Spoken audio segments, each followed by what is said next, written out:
भूमनपुर नामक एक गांव में राजू नामक एक धोबी और उसकी बेटी रेखा रहते थे। हर रोज वो दोनों गांव के लोगों के कपड़े को धोने नदी के किनारे जाते थे।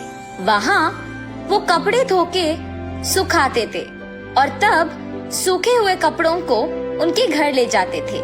राजू उन कपड़ों को इस्त्री करता था और रेखा इस्त्री किए हुए कपड़ों को तय करती थी। तब जिनको जो कपड़े लौटाना है उन्हें अलग अलग जमा करती थी। ऐसे हर दिन वो मेहनत करके पैसे कमाते थे और ऐसे ही कुछ दिन बीत जाते हैं। एक दिन नदी के किनारे जब राजू अपनी बेटी के साथ कपड़े धो रहा था, तब एक भूत उन्हें देखना शुरू करती है।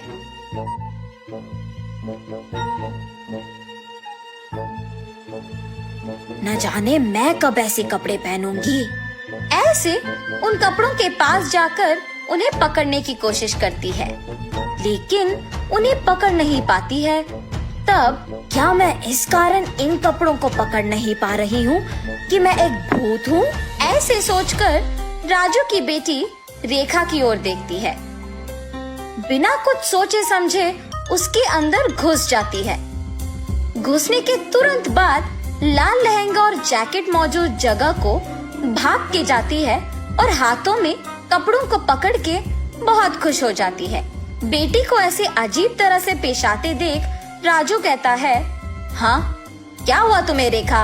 वहाँ खड़ी हो, बहुत सारा काम है, चलो। लेकिन रेखा में भूत घुसने के कारण वो कुछ नहीं कहती है।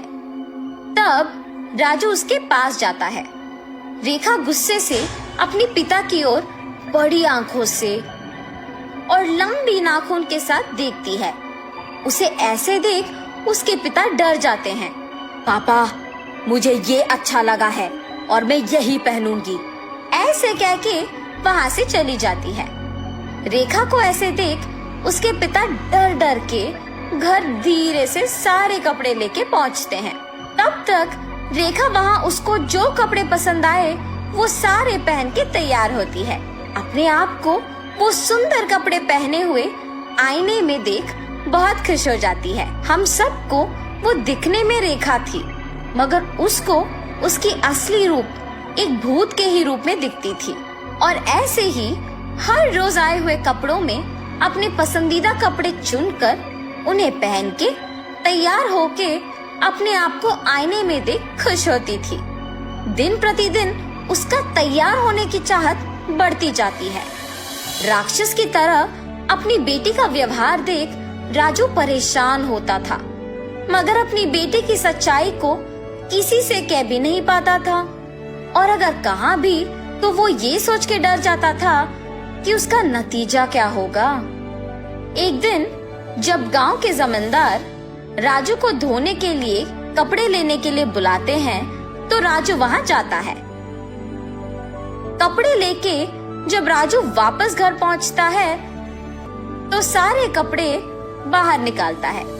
तब रेखा उन कपड़ों के पास आके उसमें पीले रंग लहंगा और लाल जैकेट लेके वहाँ से चली जाती है। जब राजू को कपड़े लौटाने का समय आया तो वो देखता है कि उसमें पीली लहंगा और लाल जैकेट नहीं है। तब वो सोचता है कि जरूर ये रेखा के ही पास होगा। रेखा के कमरे में जाके देखने पर वो उन्हीं कपड़ों में तैयार होके आईने के सामने खड़े होके अपने आप को देखते ही रहती है। आईने में भूत का डरावना चेहरा देख राजू डर के मारे चिल्लाता है, हाँ? तुम यहाँ क्या कर रहे हो? राजू उसके ऐसे पूछने पर कांपते हुए कहता है, अम्मा, आपने जो कपड़े पहना है वो जमींदार की बेटी की है। इनको आज उन्हें लौटा देना है, कृपया उन कपड़ों को दे दो। हाँ? क्या? कपड़े? बिल्कुल नहीं दूंगी, जाओ यहाँ से। ऐसे कपड़े उनके पास बहुत होंगी, अगर आप अभी इन कपड़ों को वापस कर देंगे तो और भी कपड़े लेके आऊंगा। अब अगर मैं इन कपड़ों को नहीं लौटाऊंगा तो मेरा व्यापार नहीं चलेगा। मैं हाथ जोड़ के विनती करता हूँ, वापस कर दो, तुम मेरी बेटी नहीं हो। हा हा हा, सही पहचाना। हाँ, मैं तुम्हारी बेटी नहीं हूँ। ऐसी और कपड़े हैं?